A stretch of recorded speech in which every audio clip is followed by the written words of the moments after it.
कभी सोचा है कि भारत के सबसे पसंदीदा उपन्यासकारों में से एक शरत चंद्र चट्टोपाध्याय का बचपन आखिर कैसा था? चलिए आज जीवनी आवारा मसीहा के पन्नों से उस लड़के की कहानी को जानते हैं जो आगे चलकर एक बहुत बड़ी साहित्यिक शख्सियत बना। देखिए, ये सिर्फ एक विदाई का डायलॉग नहीं है।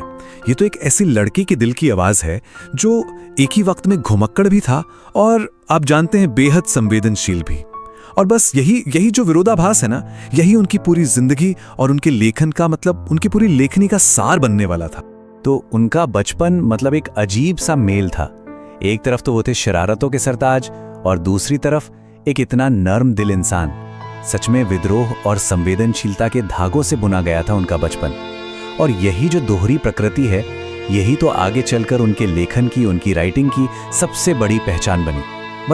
बचपन से ही उनमें ये कमाल की कला थी कि अपनी असली भावनाओं को, अपने दुख को एक बहादुरी के नकाब के पीछे छिपा लेते थे। जैसे यहाँ हुआ, एक इतनी दुखद विदाई को उन्होंने अचानक से एक लेक्चर में बदल दिया कि जिंदा रहने के लिए पेड़ पर चढ़ना कितना जरूरी है। और यही वो कला थी जिसने आगे चलकर उनके किरदारों को, चाहे देवदास हो या श्रीकांत, इतनी जबरदस्त गहराई दी। शरद का बचपन एक तरह से दो बिल्कुल अलग दुनियाओं के बीच में एक खींचतान थी। एक तरफ थे उनके पिता, उनकी सपनों और कहानियों की दुनिया, और बिल्कुल उसके उलट दूसरी तरफ था उनके नाना का कठोर, एकदम अनुशासित घर। इस स्लाइड से ये टकराव बिल्कुल साफ हो जाता है। देखिए, एक तरफ थे उनके पिता मोतीलाल, एक सपने देखने वाले, एक कलाकार किस्म के इंसान, कहानियों और कविता से प्यार करने वाले। हाँ, वो बहुत अलग है कि परिवार के लिए आर्थिक रूप से कुछ कर नहीं पाए, लेकिन बच्चों के लिए बहुत दयालु थे। और अब दूसरी तरफ देखिए नाना का परिवार, एकदम सख्त, अनुशासित, रट्टा मारकर पढ़ने पर जोर देते थे। उनका तो ये मानना था कि खेल कूद से बच्चों की जिंदगी बर्बाद हो जाती है, और सजा भी बहुत कठोर देते थे। तो सोचिए, इन्हीं दो ध्रुवों के बीच में शरद का विद्रोही मन पल रहा था। और हुआ ये कि उनके पिता जब परिवार का खर्च नहीं उठा पाए तो पूरे परिवार को मजबूरन भागलपुर में उनकी मां के मायके में जाके रहना पड़ा।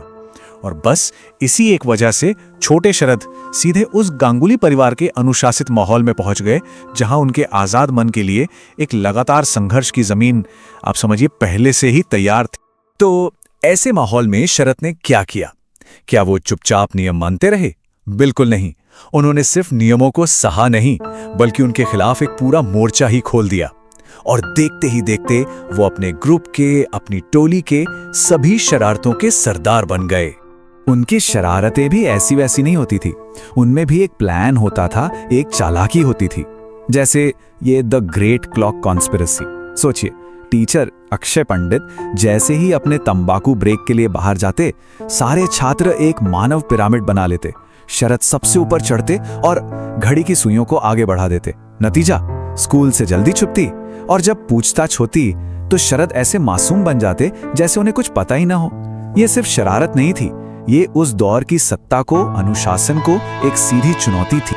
और उनका विद्रोही बायोडाटा देखिए जरा। पतंगबाजी में माहिर, वो भी विश्व विजयी मांझे के साथ। बागों से फल चुराने में एक्सपर्ट। एक बार तो उन्होंने अपनी गैंग के साथ तेल का दिया तोड़कर इल्जाम एक बेचारे मासूम मामा पर लगा दिया था। और जब पकड़े जाते थे तो सजा भी एक हीरो की तरह कबूल करते थे, बिना डर के। और सबसे दिलचस्प बात, उनके कई मशहूर किरदार जैसे देवदास और श्रीकांत, वो सब भी इन्हीं कलाओं में माहिर थे। उनके अनुभव सीधे उनके उपन्यासों में उतर गए। तो सवाल ये उठता है कि इतना बड़ा विद्रोही, इतना शरारती लड़का आखिर साहित्य की दुनिया में कैसे पहुंचा?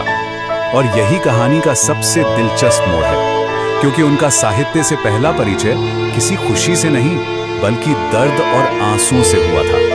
सोच कर देखिए, उनके औपचारिक स्कूल में साहित्य से उनकी पहली मुलाकात इतनी दर्दनाक थी कि उन्होंने साहित्य का मतलब ही आंसू समझ लिया था। एक सख्त शिक्षक, मुश्किल पाठ और उन्हें रटने का दबाव। इस अनुभव ने शुरू में उन्हें पढ़ने के नाम से ही डरा दिया था। लेकिन उनकी सच्ची शिक्षा स्कूल की दीवारों के बाहर हो रही थी, चुपके। पहले तो उन्होंने अपने पिता की किताबों का संग्रह पढ़ना शुरू किया। फिर उनकी मौसी कुसुम कामिनी, जो समकालीन बंगाली साहित्य की गुप्त बैठकें करती थीं, उससे उनकी कल्पना को जैसे पंख लग गए।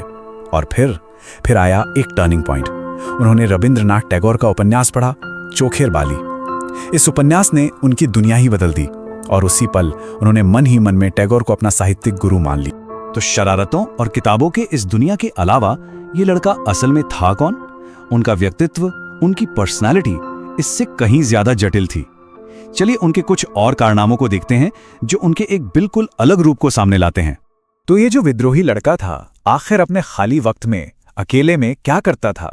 आमतौर पर लगेगा कि हमेशा नई नई शरारतों की प्लानिंग ही करता होगा, लेकिन सच ये है कि उनकी निजी दुनिया आश्चर्यजनक रूप से बहुत समृद्ध और बहुत विविध थी। जरा उनके शौक देखिए, तितलियां इकट्ठा करना, एक भूत बंगले में कुश्ती लड़ना, बागवानी करना, यहाँ तक कि लैंडस्केप डिजाइनिंग, सांपों को वश में करने के प्रयोग करना। उन्होंने चिंतन के लिए, मन लगाने के लिए एक गुप्त आश्रम, एक तपोवन तक खोज लिया था। और हाँ, जानवरों की देखभाल करना, मतलब उनकी ऊर्जा सिर्फ शरारत में नहीं बल्कि प्रकृति, विज्ञान और अपने अंदर के मन को समझने की एक अजीब सी, एक गहरी जिज्ञासा में लगी हुई थी। उनके इन्हीं प्रयोगों में से एक किस्सा है जब उन्होंने एक किताब से कोई मंत्र पढ़कर एक छोटे से कोबरा को वश में करने की कोशिश की। सोच रहे थे मंत्र काम करेगा, पर वो सांप बार बार उस जादुई जड़ी बूटी पर ही हमला करता रहा। ये घटना उनकी पर्सनैलिटी को साफ दिखाती है। मतलब एक तरफ बौद्धिक जिज्ञासा है और दूसरी तरफ बेपरवाह साहस। वो दुनिया को किताबों से नहीं, खुद आजमा कर समझना चाहते थे। लेकिन उनके साहस के साथ साथ उनके अंदर एक और चीज थी। एक बार उनका और उनके दोस्त का सामना कुछ लुटेरों से हुआ। बहादुरी से लड़े, लेकिन जब उन्होंने एक भूखे लाचार चोर को पकड़ा तो वही शरत उस आदमी की जिंदगी के लिए गिड़गिड़ाने लगे। वो किसी पर भी हिंसा होते हुए देख ही नहीं सकते थे। इससे पता चलता है कि उस कठोर, उस सख्त बाहरी कवच के नीचे दबे कुचले लोगों के लिए एक बहुत गहरी करुणा छिपी थी। और शायद यही उनके व्यक्तित्व का असली सार था। तो ये सब अलग अलग अनुभव, विद्रोह, संवेदनशीलता, रोमांच, ये सब आखिर कैसे एक साथ जुड़कर भारत के महानतम कहानीकारों में से एक को तैयार कर रहे थे? कथाकार का जन्म हो कैसे रहा था? उनके जीवन और उनकी कला के बीच का संबंध बिल्कुल सीधा और साफ है। उनके सपने देखने वाले पिता मोतीलाल उनके उपन्यास काशीनाथ के पात्र बन गए। उनका बचपन का दोस्त धीरू आगे चलकर देवदास की पारों और श्रीकांत की राजलक्ष्मी जैसी नायिकाओं की प्रेरणा बना। बचपन में फल चुराने की जो कला थी, वही उनके विद्रोही नायकों का एक खास कौशल बन गया। और उनकी खुद की आवारागर्दी, घुमक्कड़ प्रवृत्ति, वही तो श्रीकांत उपन्यास का केंद्रीय विषय है। उन्होंने जो जिया, बस उसी को पूरी ईमानदारी से लिख दिया। और जानते हैं, उनकी इस अद्भुत प्रतिभा को उनके एक शिक्षक ने बचपन में ही पहचान लिया था, बस एक मामूली सी बातचीत में। उस शिक्षक ने कहा था, जो रोने के अलग अलग रूपों को पहचानता है वो कोई साधारण बच्चा नहीं है। बड़ा होकर वो जरूर ही इंसानी मन को समझने के काम में मशहूर होगा। मतलब उस शिक्षक ने वो देख लिया था जो बाकी सब नहीं देख पा रहे थे, कि शरद की शरारत तो बस ऊपर ऊपर थी। उनका असली जीनियस, उनकी असली प्रतिभा इंसान के दुख और उसकी भावनाओं को समझने की उस गहरी क्षमता में थी। और यहीं पर एक बड़ा सवाल खड़ा होता है। सोचने वाली बात है कि क्या एक एकदम अनुशासित, एक आज्ञाकारी बच्चा कभी इंसानी दिल की उन उलझनों को, उसकी कमजोरियों को, उसके भटकाव को इतनी गहरी समझ के साथ लिख पाता? शायद नहीं। शायद महान रचनात्मकता को पनपने के लिए थोड़े विद्रोह और थोड़ी आवारगी की जरूरत पड़ती ही है।